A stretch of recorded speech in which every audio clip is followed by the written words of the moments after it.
you all are doing really great in your lives. So I'm back with another video for you all, and this is the part 2 of the chapter of resources of geography by Ratna Sagar. And yes, this is your book. So starting with the chapter, I'm going to start with the topic types of resources.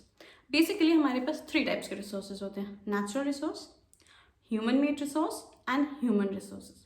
जब हम natural resources की बात करते हैं तो हम बात करते हैं anything which is available, any resource which is available to us naturally. For example land, air, water, minerals, ये सब हमारा क्या हो जाता है? Natural resources. And also yes, natural vegetation etcetera. और स्टार्टिंग विद नेचुरल रिसोर्सेज पे से देर आर कुछ नेचुरल रिसोर्सेज में कुछ रिसोर्सेज ऐसे होते हैं जो हमें जिनको मॉडिफिकेशन की ज़रूरत नहीं होती है, जैसे लैंड, एयर, वाटर हम डायरेक्टली यूज़ करते हैं. But there are natural resources जिनको मॉडिफाई किया जाता है. For examples, minerals are separated from ores.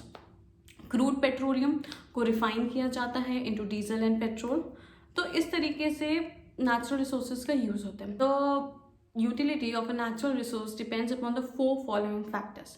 पहला, the form in which it occurs. एक नेचुरल रिसोर्स सॉलिड फॉर्म में है या लिक्विड फॉर्म में है. दूसरा, the place where it occurs. वो कौन सी जगह है जहाँ पे वो नेचुरल रिसोर्स है.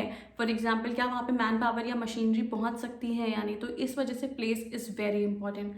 तीसरा, what are the efforts required to process it. उसको एक्सट्रैक्ट करने के लिए, उसको रिफाइन करने के लिए कितना लंबा प्रोसीजर होने वाला है. And fourth factor is the cost of processing the entire natural resource. So these are the following 4 factors that you need to learn properly, which will determine the utility of a natural resource. Further, natural resources are divided on the basis of renewability, origin, development, and a lot more things. Basis of origin. Origin के basis पे 2 तरीके के resources होते हैं: biotic resources and the other one is abiotic resources. Biotic resources बात करता है living resources के बारे में. Anything which is like for example plants, wild and domestic animal, microorganisms, ये सब हो जाते हैं हमारे biotic resources. And yes, they are renewable.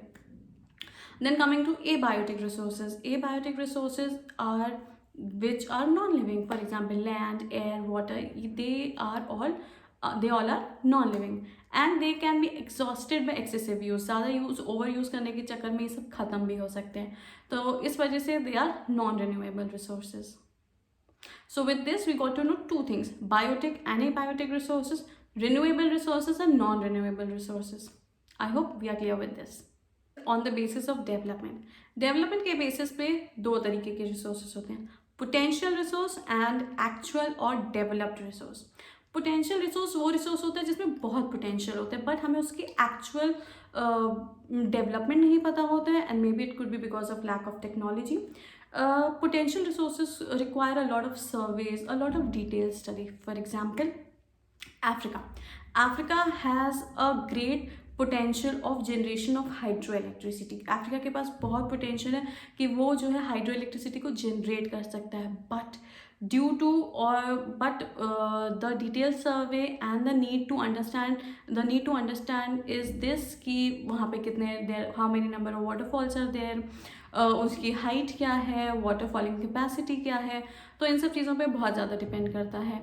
But वहाँ पे डेवलपमेंट नहीं हो सकता because they don't have suitable technologies. And ऐसी बहुत ही सारी कंट्रीज हैं जहाँ पे पोटेंशियल रिसोर्सेज हैं जो which require a lot of detail study, a lot of surveys which might help the country, but at times due to unsuitable technology things fail. So any resource जिसके बारे में हमें proper knowledge नहीं है, जिसके बारे में हमें डिटेल स्ट्रक्चर नहीं पता है, उसको हम बोलते हैं potential resource. Talking about actual और डेवलप्ड रिसोर्सेज, ये वो रिसोर्सेज होते हैं जिनके बारे में, जिनकी क्वालिटी और क्वांटिटी हमें बहुत क्लियरली पता होती है. Through a lot of surveys हमें पता होता है कि उनका एक्चुअल हमारे पास किसी भी रिसोर्स का कितना रिजर्व हमारे पास रखा हुआ है, तो उसको हम बोलते हैं एक्चुअल और developed resource. Now with the help of an example I am going to tell you about the potential resource and the actual और developed resource. 200 years ago, high speed wind was a potential resource. High speed wind blowing हमें पता था एक resource है, एक potential resource है, but with time with the installation of windmills, now they help in harnessing the wind energy. And now in countries like Netherlands and in a state of India like Tamil Nadu, windmills help to generate electricity. Am I loud and clear to you? So this where we come to know that high speed wind is an actual resource. Starting with on the basis of renewability. Renewability के basis पे हमारे पास फिर से दो तरीके के resources होते हैं, renewable and non renewable resources. Renewable resources are the resources which can be renewed, जो दोबारा रिन्यू हो सकते हैं by the process of reproduction. जैसे अभी हमने पढ़ा था कि biotech resources are renewable resources under strict environmental और फेवरेबल एनवायरमेंटल कंडीशंस, राइट. तो वो थे हमारे रिन्यूएबल रिसोर्सेज जो दोबारा से रिप्रोड्यूस हो सकते हैं. लेकिन कुछ ऐसे भी होते हैं एक्सेप्शंस जो रिन्यू नहीं हो सकते. फॉर एग्जांपल वो बहुत ज़्यादा क्वांटिटी में है, जैसे wind energy and solar energy. ये तो हमारे रिन्यूएबल रिसोर्सेज हैं, सॉरी ये दोनों हमारे एक्सेप्शंस हैं to the renewable resources. Coming to non-renewable resources. Non-renewable resources are those resources जो renew नहीं हो सकते. वो हमारे पास एक fixed quantity में हमें मिले हुए हैं, जैसे for example fossil fuels. So वो हमें fixed quantity में वो बहुत जल्दी कभी भी exhaust हो सकते हैं, वो ख़त्म हो सकते हैं. तो उनको हम बोलते हैं non-renewable resources. Resources which do not have the ability or the capacity to reproduce or to renew it are known as non-renewable resources. Now I will be meeting you in the part 3 of the video. Till then, just take care of yourself and also do like and subscribe to my channel.